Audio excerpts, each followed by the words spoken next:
Vince Werner is the Vice President of the Brotherhood of Locomotive Engineers in Trainman. Vince. Thank you, Senator Sanders, and thank you, Senator Braun. The BLET is the oldest continuously operating union in the United States, founded in 1863, just weeks before the Gettysburg Address.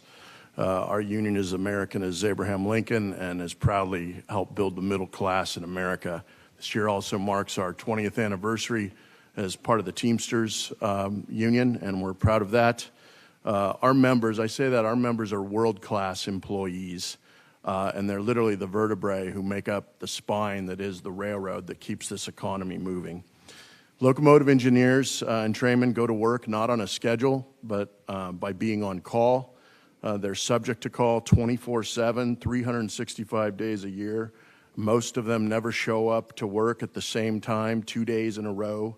They literally work at the railroad's beck and call. They deserve better treatment than they are getting from the railroads right now when they are sick, and they need time off when they're sick. Right now, employees know you'd better not get sick. If you do, you'll be subject to harsh employee attendance policies that do not allow you to take off sick without fear of reprisal. These railroad policies literally add insult to the illness of our members. Some railroads want 30 days notice to take a sick day. Nobody plans to get the flu. Nobody plans to get COVID. And as we all know from no one plans to get shingles because shingles doesn't care. We know that from the ad. But they need to have time off when they find themselves sick that day. We definitely applaud the efforts of Senator Sanders for calling for 7 paid sick days. Locomotive engineers and trainmen need them. A locomotive engineer's work takes them out of town for days at a time. The railroads really must now accommodate their employees' needs when they are sick. The railroad CEOs would never work under the conditions they require their workers when making them choose between their jobs and their health.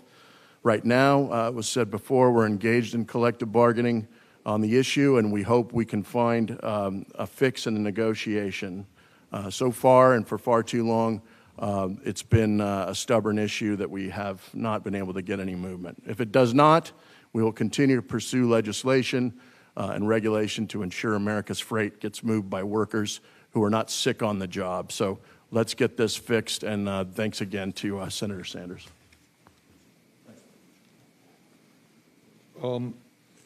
Eric Beyer is the president of the National Association of Chemical Distributors, and he's going to bring a different perspective. He's not a union guy. He's a guy who represents companies who need to get their products on a scheduled time to where they are supposed to be. And with all of the layoffs that we have seen over the years in the rail industry and the pressure on workers, that kind of scheduling is becoming more difficult. Eric, thanks for being with us. Well, thanks for inviting me, Mr. Chairman. First off, I want to thank you for your leadership and courage in pushing this issue forward. Obviously, it's not easy getting 52 votes in the Senate with 6 Republican members, so I appreciate your leadership on this effort, and to Senator Braun for voting for your amendment back in December. For us, it's pretty simple. We represent small, family-run businesses that move chemicals via rail, and it's critical that they receive that product as quickly as they can so they can ship it on to the end users. A lot of our members utilize rail yards and terminals around the country. And for us, it's really important to have qualified, skilled employees that the rail workers have at these locations so we can get those products, put them on trucks, and off to the end users safely. Without them, we are not going to be able to have a successful and vibrant supply chain, which we've been struggling with over the last few years. So it's really critical and important for our members to ensure that we have a continued solid relationship with the rail workers, which we have, and we want to continue to maintain that.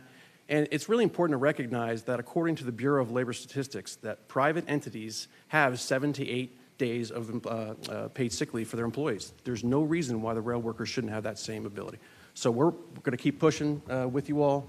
You certainly have NACD support, and we look forward to seeing this across the finish line where you all have 7 days of sick leave.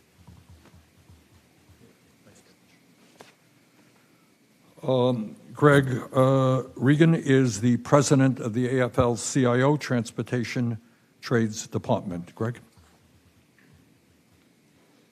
Thank you, Senator, and thank you, of course, for all of your leadership on this issue.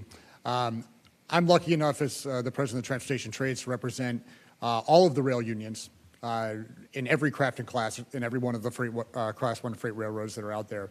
And I'm also proud that we have shown over the past year plus unprecedented solidarity among the labor movement behind these issues and behind the quality of life issues that rail workers are facing. It was a very, very difficult year last year. Let's be very honest about that. And the way it ended is not the way that anybody really wanted it to end. But if there is a positive that came out of it, it's the fact that the whole country was woken up to what these workers face every single day and how vital they are to the economics, to the economy in this country. Every single American relies on the railroads, whether they realize it or not. And when we started seeing news reports talking about what the conditions were, what the workers were facing, it seemed the reaction pretty universally was, I can't believe this. I can't believe that's what these workers face. So we knew in December when this was resolved that was not the end of the fight. That was just one phase. And we knew that we were going to have to keep this going. We knew that we were going to have to keep the pressure on through the executive branch, through the legislative branch, at the bargaining table. We need to keep this fight moving, and that's what we're doing. And that's what we're doing with great allies like Senator Sanders and Senator Braun. And we're going to continue this work forward. And I also want to quickly say the pressure that has also been coming and the work that's been happening from the White House, from the Department of Labor, from the Department of Transportation has been really helpful as well. This is an ongoing effort, and it never stopped, not from the moment the contract was imposed, not from the bargaining table, and we're going to keep it going. Thank you so much. Okay, any media questions? Okay. Yes.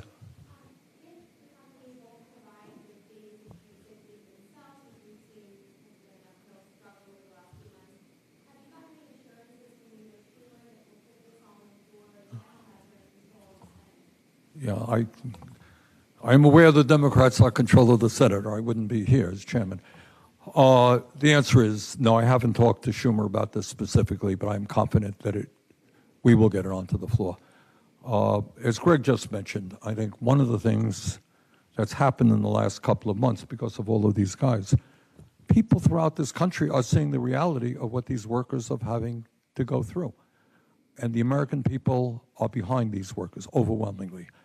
So if the railroads themselves do not come to the table and negotiate an acceptable agreement to the unions, we are going to have the executives here in this room, in this committee room, and we surely will bring legislation to the floor.